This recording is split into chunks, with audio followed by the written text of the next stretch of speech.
ప్రధానమంత్రి గారు తెలంగాణ రాష్ట్రానికి వచ్చిన సందర్భంలో అనేకమైనటువంటి ఆశలతో తెలంగాణ ప్రజలు రకరకాల అంశాల కోసం ఎదురు చూసినటువంటి సందర్భాన్ని మనందరం కూడా గమనించవచ్చు.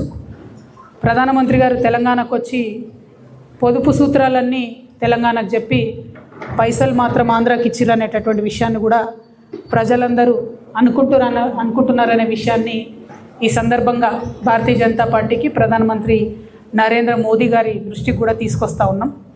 ఎట్ ద సేమ్ టైం ఒక దేశ ప్రధానమంత్రి గారు వచ్చి కూర్చున్న వేదిక మీద, ఒక రాష్ట్ర ముఖ్యమంత్రి గారు కూర్చున్నటువంటి వేదిక మీద అత్యంత గంభీరమైనటువంటి ఆరోపణలు వాళ్ళ కుటుంబ సభ్యులు ఎదుర్కొంటున్నటువంటి నేపథ్యంలో అదే వేదికను భారతదేశం యొక్క సహాయక మంత్రిగా, హోమ్ మినిస్టర్గా ఉన్నటువంటి బండి సంజయ్ గారు కూడా ఆ వేదికను పంచుకోవడం నిజంగా చాలా శోచనీయం.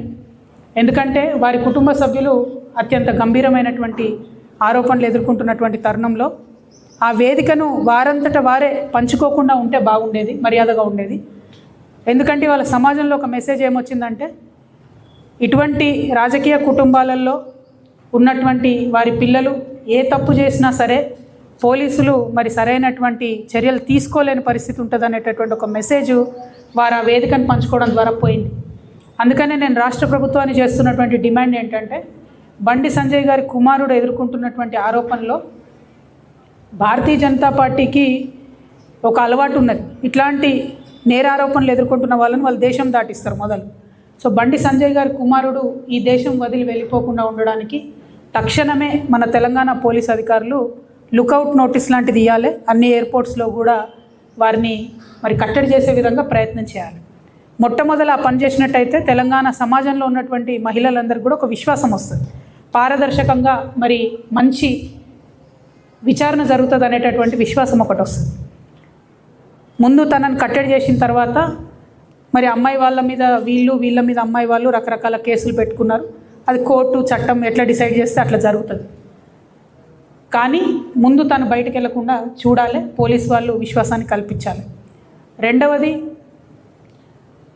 కొన్ని పార్టీల వాళ్ళు ఒక ట్వీట్ వేసేసి మొత్తం సమస్యను ఏదో పరిష్కారం చేసినాము అనేటటువంటి ఆలోచనతోని అవాకులు చెవాకులు నా మీద వాగుతున్నటువంటి సందర్భాన్ని మనం చూసినాం. ఒక ఆడపిల్ల విషయం వచ్చినప్పుడు, అది కూడా ఒక మైనర్ అమ్మాయి విషయం వచ్చినప్పుడు సమాజంలో బాధ్యతాయుతమైనటువంటి ప్లేస్లో ఉన్న ప్రతి ఒక్కరం కూడా కొంత సంయమనం పాటించాలి. సోషల్ మీడియాలో ఏది పడితే అది వాగితే ఆడపిల్లలకి ఎక్కువ నష్టం జరుగుతుంది. మన సమాజం ఇప్పటికి కూడా రేపు పొద్దున బండి సంజయ్ గారి అబ్బాయి దోషి కాదు అని తేలినా, దోషి అని తేలినా సమాజం మగపిల్లల్ని క్షమిస్తుంది, కానీ ఆడపిల్లలకు మాత్రం కంప్లీట్గా లైఫ్ బర్బాద్ అయ్యే పరిస్థితి ఉంటుంది. ఇవాళ బీఆర్ఎస్ పార్టీ సోషల్ మీడియా చేస్తున్న అత్యుత్సాహంతో ఏం జరిగింది, బండి సంజయ్ వారి సైడ్ నుంచి వాళ్ళు ఆ ఆడపిల్ల మొత్తం వీడియోలు, ఫేసులు, ఫోటోలు మొత్తం బయట పెట్టారు. అంటే ఒక అమ్మాయి, ఆమె మైనరో కాదో అనేటటువంటి చర్చ ఉంది. ఆ అమ్మాయి జీవితాన్ని నాశనం చేయడానికి ఇవాళ డైరెక్ట్గా బీఆర్ఎస్ పార్టీయే కారణం. ఏం అవసరం ఉంది, అంత అత్యుత్సాహం ఏముంది? ఇష్యూ సాల్వ్ చేయనియండి. మాట్లాడుతున్నారు కదా, డెఫినెట్గా ఆడపిల్ల పక్షమే ఉంటాం. మన తెలంగాణ సమాజంలోనే అది ఉన్నది, ఆడపిల్ల పక్షమే ఉంటాం. కానీ ఇవాళ ఆడపిల్ల జీవితం నాశనం అవడానికి కారణం ఎవరు? ఎందుకు అమ్మాయి ఫోటోలు బయటికి రావాలి, అమ్మాయి వీడియోలు బయటికి రావాలి? నేను పోలీస్ శాఖ వారిని కోరుతా ఉన్నాను, ఎవరెవరైతే ఆ అమ్మాయి ఫోటోలు, వీడియోలు పోస్ట్ చేసిండ్రో ఆ సోషల్ మీడియా అకౌంట్స్ బ్లాక్ చేయండి, వారిని ఖచ్చితంగా అరెస్ట్ చేయండి. మీ ముఖ్యమంత్రి మీద ఒక చిన్న పోస్ట్ పెడితే ఇవాళ ఎత్తుకపోయి అరెస్ట్ చేస్తున్నారు. కాబట్టి ఒక ఆడపిల్ల జీవితాన్ని నాశనం చేసేటట్టుగా పోస్టులు పెట్టి, వీడియోలు పెట్టి, వాళ్ళ ఫ్రెండ్స్తో ఉన్నప్పటి ఈ ఫోటోలు అన్నీ బయట పెట్టినటువంటి అకౌంట్స్ని బ్లాక్ చేయాలి, ఖచ్చితంగా వాళ్ళని అరెస్ట్ చేయాలని చెప్పి నేను డిమాండ్ చేస్తూ ఉన్నాను. మరి ప్రధానమంత్రి గారు వచ్చిండ్రు, మహిళా బిల్లు మీద ఏమైనా చెప్తారేమో అనుకుంటే మహిళా బిల్లు మీద ఏం చెప్పలేదు. కనీసం మళ్ళీ రీఇంట్రొడ్యూస్ చేస్తాం, కనీసం సెన్సస్ అయిపోయిన తర్వాత చేస్తామన్న విషయం చెప్పలేదు. ఇక జరుగుతున్నటువంటి సెన్సస్లో, జనగణనలో ఓబీసీ కాలం పెట్టాలని ఎప్పటి నుండో మేము డిమాండ్ చేస్తున్నటువంటి సందర్భాన్ని తెలంగాణ ప్రజలకు మళ్ళొకసారి గుర్తు చేస్తున్నాం. ఇలా ఫస్ట్ ఫేజ్ అయిపోయింది, ఇండ్లను లెక్కించే ఫేజ్ అయిపోయింది. తర్వాత ఇప్పుడు ప్రజల్ని సపరేట్గా జనాభాను లెక్కించే ఫేజ్ వస్తుంది. కనీసం అప్పుడన్నా కులము, ఉపకులము, వారి యొక్క ఆర్థిక స్థితిగతులు, సామాజిక స్థితిగతులు అన్నీ కూడా లెక్కించే విధంగా ఖచ్చితంగా నిర్ణయం తీసుకోవాలని చెప్పి భారతీయ జనతా పార్టీని మేము డిమాండ్ చేస్తూ ఉన్నాం. ఆ దిశగా మోదీ గారు ప్రయత్నం చేయాలని కూడా డిమాండ్ చేస్తున్నాం. ఎందుకు ఈ మాట చెప్తా ఉన్నామంటే ఇవాళ మేము రైల్వే కోర్టుకు పోవాల్సి వస్తుంది. ఆ రోజు బీసీ బిల్లు కోసం ఏదైతే రైల్ రోకో చేసినామో ఇవాళ రైల్వే కోర్టుకు అటెండ్ కావాల్సి వస్తుంది. మరి ఇటువంటి సందర్భంలో ఒక పక్క ఉద్యమాలు జరుగుతున్నటువంటి సందర్భంలో మీరు కనీసం బీసీ బిడ్డల యొక్క మనోభావాల్ని గమనంలోకి తీసుకోవాలి. భారతీయ జనతా పార్టీ ఖచ్చితంగా ఓబీసీ కాలం పెట్టాలి, సామాజిక ఆర్థిక పరిస్థితులు లెక్కించాలని చెప్పి మేము డిమాండ్ చేస్తూ ఉన్నాం. ఇక మూడో విషయం, ప్రధానమంత్రి గారు వచ్చినటువంటి సందర్భంలో పాలమూరు రంగారెడ్డి ప్రాజెక్ట్కి నేషనల్ స్టేటస్ ఇవ్వాలని చెప్పి మేము తెలంగాణ రక్షణ సేన తరఫున డిమాండ్ చేయడం జరిగింది. ఇది చాలా న్యాయబద్ధమైన డిమాండు. యావత్ తెలంగాణలో అత్యంత పెద్ద జిల్లా అయిన కృష్ణానది 300 కిలోమీటర్ల బారిన ఇప్పటి వరకు కూడా నీళ్లు రానటువంటి అత్యంత పేద జిల్లాగా మహబూబ్ నగర్ ఉన్నది.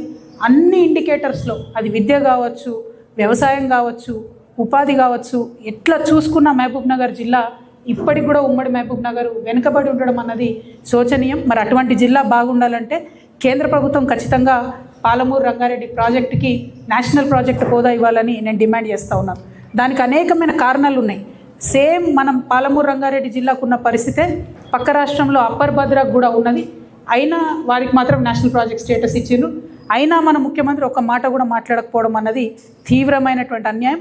ముఖ్యమంత్రి గారు తక్షణమే కేంద్రానికి లెటర్ రాయాలి, పాలమూరు రంగారెడ్డికి మీరు హోదా ఇప్పించాలని చెప్పి మేము డిమాండ్ చేస్తూ ఉన్నాం.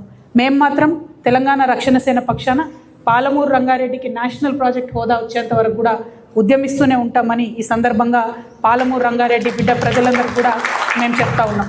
అదేవిధంగా నిన్న చంద్రబాబు నాయుడు గారు, మోడీ గారు ఇక్కడికి వస్తే చంద్రబాబు నాయుడు గారు సిఆర్ పాటిల్ గారు కేంద్ర ఇరిగేషన్ శాఖ మంత్రి గారి దగ్గరికి వెళ్ళి మా పోలవరం ప్రాజెక్టు తక్షణమే పూర్తి చేయాలి, వచ్చే సంవత్సరం గోదావరి పుష్కరాలు ఉన్నాయి, ఆ పుష్కరాల లోపల ఈ ప్రాజెక్టు పూర్తి చేయాలని చెప్పి వారు అడగడం జరిగింది.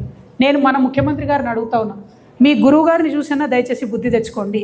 వారు మీకన్నా 6 నెలల తర్వాత ముఖ్యమంత్రి అయిన చంద్రబాబు నాయుడు గారు, అయినా ఆయన స్వయంగా పోలవరం ప్రాజెక్ట్ని 5 సార్లు సందర్శన చేసినా అని చెప్పుకుంటున్నారు. నిన్న మీరు పాలమూరు పులిబిడ్డ అని చెప్పుకునేటటువంటి వారు ఒక్కసారి కూడా మీరు పాలమూరు ప్రాజెక్టుకు పోలేదు, పాలమూరు రంగారెడ్డి ప్రాజెక్ట్ని కనీసం రివ్యూ కూడా చేయలేదు మీరు. అంటే మీ చిత్తశుద్ధి ఏపాటితో తెలుస్తూ ఉంది. వాళ్ళేమో ఆంధ్ర పక్కన గోదావరి నుంచి కృష్ణానది దాకా నీళ్లు తీసుకుపోవడానికి గోదావరి బనకచెర్ల లింక్ ప్రాజెక్ట్ అని చెప్పి పోలవరం బనకచెర్ల లింక్ ప్రాజెక్ట్ అని వాళ్ళు ప్రతిపాదన చేస్తున్నారు. Already Srisailam project it is just hydro electrical project, కానీ దాన్ని కూడా మొత్తం ఇరిగేషన్ ప్రాజెక్టుగా మార్చేసి దాదాపు 330 టీఎంసీల వరకు వాళ్ళు ఒక వ్యవస్థను అక్కడ నిర్మాణం చేసుకున్నారు. ఇలా తెలంగాణ మేధావులను, బుద్ధిజీవులను, తెలంగాణ రాజకీయ నాయకులందరినీ కూడా నేను కోరుతా ఉన్నా, మనకున్న 2 అతిపెద్ద నదుల్లో గోదావరి నదిలో ఈ సంవత్సరం మనం కేవలం 250 టీఎంసీలకు మించి వాడుకోలేదు. మనకి ఎంత ఉంది హక్కు? దాంట్లో 964 టీఎంసీ హక్కు ఉంది. కానీ తెలంగాణ వచ్చి 13 ఏళ్ళైనా ఇప్పటి వరకు కూడా ఈ సంవత్సరం కూడా ఓన్లీ 250 టీఎంసీ మనం వాడుకున్నాము. అంటే మనం ఎంత వెనుకబడి ఉన్నాం ఆంధ్ర వాళ్ళతో కంపేర్ చేస్తే ఒక్కసారి ఆలోచన చేసుకోవాలి. అదేవిధంగా కృష్ణా వాటర్లో మనకు 555 అంటే 555 టీఎంసీలు హక్కు ఉంటే 221 టీఎంసీలు మాత్రమే ఇప్పుడు కూడా వాడుకున్నాం, ఈ ఇయర్ కూడా. సో నేను ముఖ్యమంత్రి గారిని కోరేది ఒకటే, మీరు చాలా త్వరితగతిన with utmost important and urgency ఈ వాటర్ ప్రాజెక్ట్స్ విషయంలో శ్రద్ధ పెట్టాలి, వాటికి నిధులు విడుదల చేయాలి, వాటిని పూర్తి చేసే ప్రయత్నం చేయాలి. ఎందుకంటే ఆంధ్ర ప్రాంతంలో గోదావరి నది పరివాహక ప్రాంతానికి, కృష్ణా డెల్టా పరివాహక ప్రాంతానికి, రాయలసీమ ప్రాంతానికి ఒక్కొక్క ప్రాజెక్టుకి వాళ్ళు మూడు సిస్టమ్స్ పెట్టుకుంటున్నారు. ఒకటి ఫెయిల్ అయితే ఇంకొక ఆల్టర్నేట్ సిస్టమ్, ఒకటి ఫెయిల్ అయితే ఇంకొక ఆల్టర్నేట్ సిస్టమ్. మన దిక్కున్నటువంటి ఆర్డీఎస్ ఏమో ఆనికట్టుగానే మిగిలిపోయింది, సంపూర్ణంగా నీళ్ళు ఇస్తలేదు.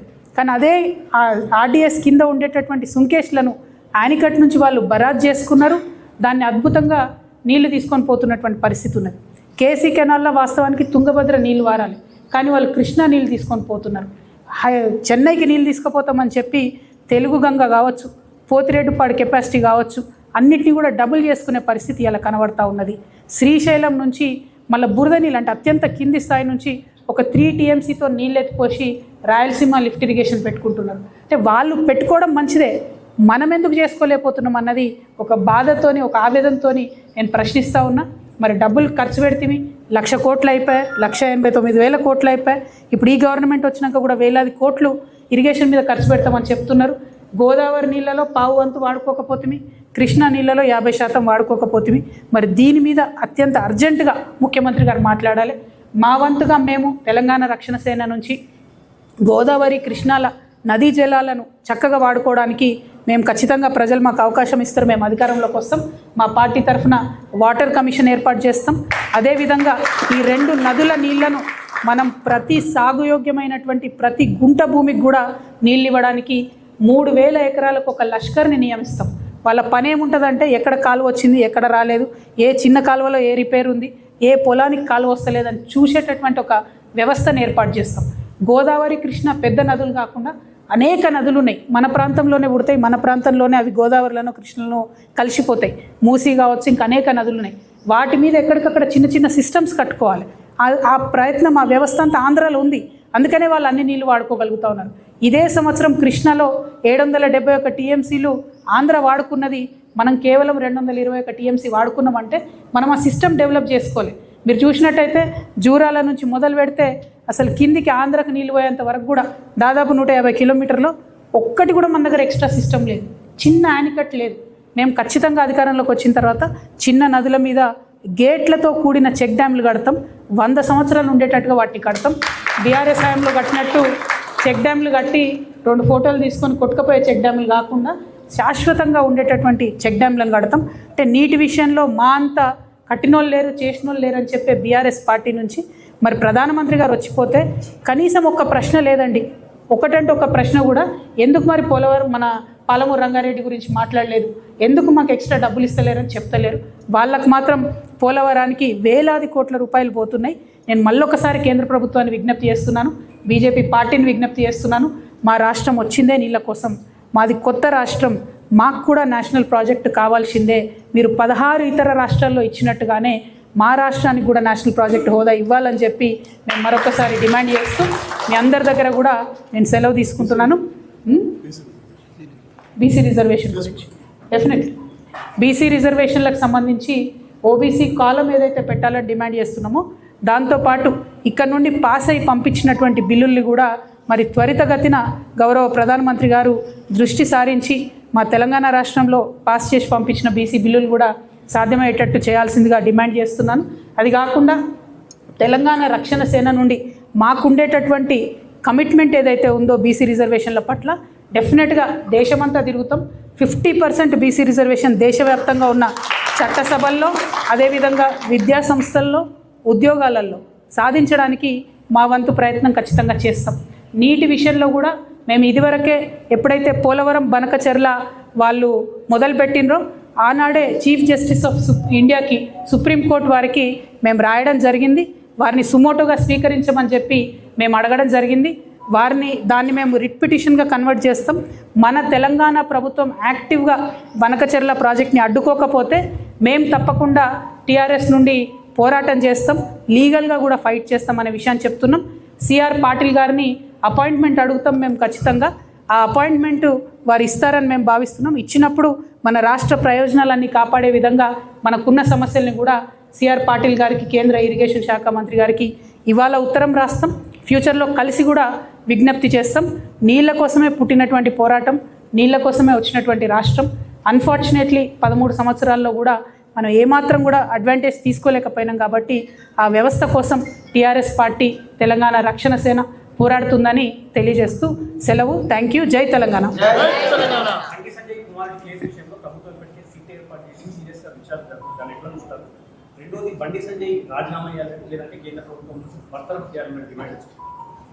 అంటే రాజీనామా బర్తరఫ్ అనేది ఏదైనా ప్రూవ్ అయితే వేరు విషయం.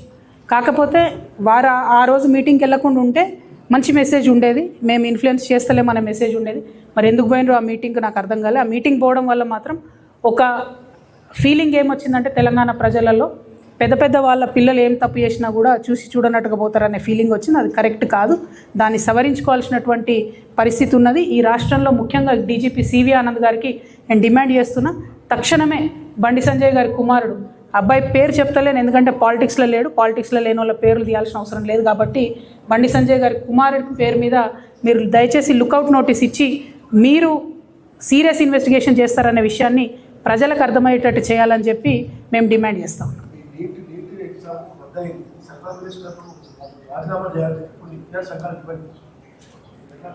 అంటే ప్రధానంగా ఒకటండి, నిన్న నేను మన ఖాన్ సార్ అని ఉంటాడు, ఆయన ఒక మాట అన్నాడు. అంటే ఎంత బాధ అయిందంటే నీట్ కోసం ప్రిపేర్ అయ్యే పిల్లలు వాళ్ళు రాత్రి పగలు 24 గంటలు ప్రిపేర్ అవుతారు. వాళ్ళ టెన్షను, ఆ బైపీసీ పిల్లల బాధలు అయితే వర్ణనాతీతంగా ఉంటాయి. నేను కూడా మా ఇంట్లో పిల్లలు, మా చుట్టాల బంధువులు చదువుతుంటే చూసిన చాలా ఘోరమైన పరిస్థితి ఉంటుంది. అంత ప్రిపేర్ అయ్యి మొన్న 3వ తారీఖు నాడు రాస్తే పేపర్ లీక్ అయింది రాజస్థాన్లో అని చెప్తా ఉన్నారు. అంటే మామూలుగా 10 రూపాయలకు కొనే డైపర్ కూడా లీక్ కాదు, కానీ నీట్ పేపరు లీక్ అవ్వడం అన్నది చాలా దారుణం. అంటే ఎంత అపహాస్యం చేస్తున్నారు సంపూర్ణంగా విద్యా వ్యవస్థను అని చెప్పి మనం బాధపడే పరిస్థితి. రాజీనామాలు చేయమని డిమాండ్ చేయడం కాదు, టెక్నాలజీ వాడుకోవాలి, పేపర్ లీక్ కాకుండా చూడాలి, పిల్లల్ని టెన్షన్ పెట్టొద్దు. అంటే ఫ్యూచర్ ఆఫ్ ఇండియా వాళ్ళని టెన్షన్ పెట్టి మళ్ళీ ఎగ్జామ్ రాయి అంటే ఒకసారి పర్ఫామ్ చేసిన వాళ్ళు సెకండ్ టైం అదే రకంగా చేయాలంటే ఇబ్బంది ఉంటుంది. వారి మానసిక స్థితి కూడా చాలా డిఫరెంట్గా ఉంటుంది, తల్లిదండ్రుల మీద కూడా స్ట్రెస్ ఉంటుంది. కాబట్టి డెఫినెట్గా ఈ వ్యవహారాన్ని అత్యంత సీరియస్గా తీసుకోవాలి, టెక్నాలజీ వాడుకొని పేపర్ లీక్ కాకుండా కేంద్ర ప్రభుత్వం చూడాలని చెప్పి మేము డిమాండ్ చేస్తూ ఉన్నాం. అందుకే మేము మా మేనిఫెస్టోలో కూడా చెప్పినాం, విద్యకు అత్యంత ప్రాధాన్యత ఇవ్వాలి, అత్యంత ఎక్కువ బడ్జెట్ ఇవ్వాలి, అత్యంత సెక్యూరిటీ ఇవ్వాలి. కానీ అది దేశంలో జరుగుతలేదు, రాష్ట్రంలో జరుగుతలేదు. ఈ విషయంలో మాత్రం సంపూర్ణంగా కేంద్ర ప్రభుత్వ వ్యవహారాన్ని మేము ఖండిస్తూ ఉన్నాం. Thank you.